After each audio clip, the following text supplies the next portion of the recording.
Hello guys. Today we are going to learn about living organism. There are 87 million species are available on the planet of living organism, and we are not able to study them in detail simultaneously. That's why we have classified them into 5 groups. So Robert Harding Whittaker, he has divided living organism into 5 main groups in 1969.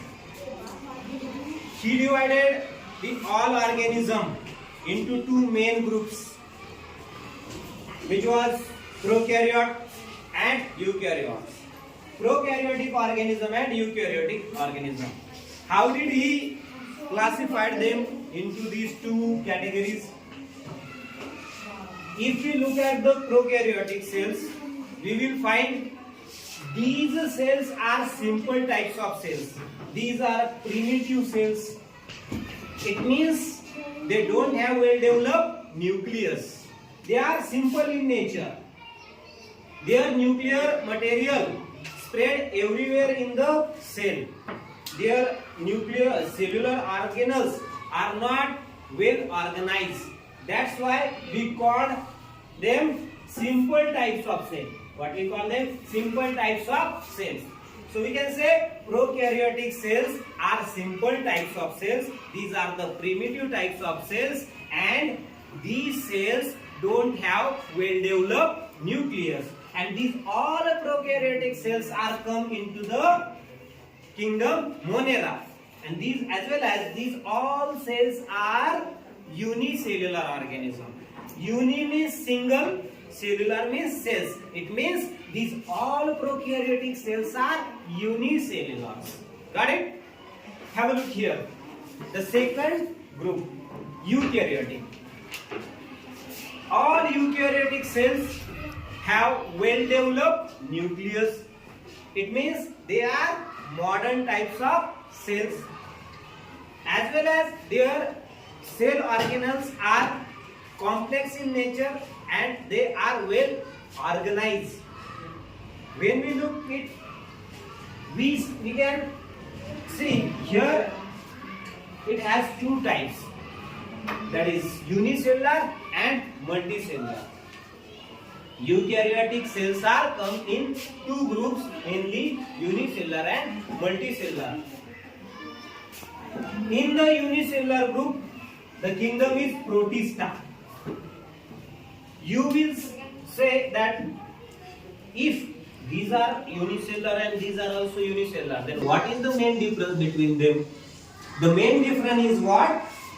These are the prokaryotic. Means what? These are unicellular cells, but these are primitive. They don't have nuclear membrane. But these cells are modern types of cells, and these cells have nuclear membrane. Their DNA has enclosed in the nucleus. This is the major difference between them. These are the modern types of cells and these are the primitive types of cells. Let's break down multicellular organism. These multicellular organisms, we can also categorize them into 2 main categories, with cell wall and without cell wall. Means multicellular organisms are come into mainly 2 groups.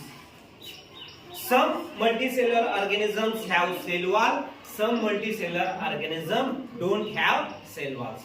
It means this is the cell membrane, and out of the cell membrane there is another covering of the cell. We called it cell wall. So all multicellular organisms have 2 types, mainly with cell wall, without cell wall. If we look at the with cell wall, there are again 2 categories, fungi and plantae. Then what is the difference between these 2 kingdoms?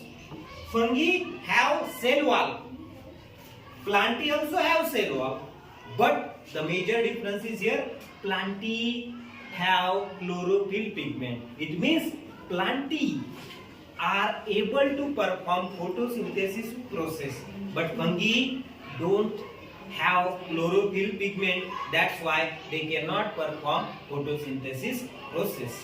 And without cell wall, the kingdom is Animalia. Animalia don't have cell wall as well as they don't have chlorophyll pigment. That's why they can't perform photosynthesis process. I hope you have better understand the five kingdom of classification who was classified by Robert Harding Whittaker. Okay.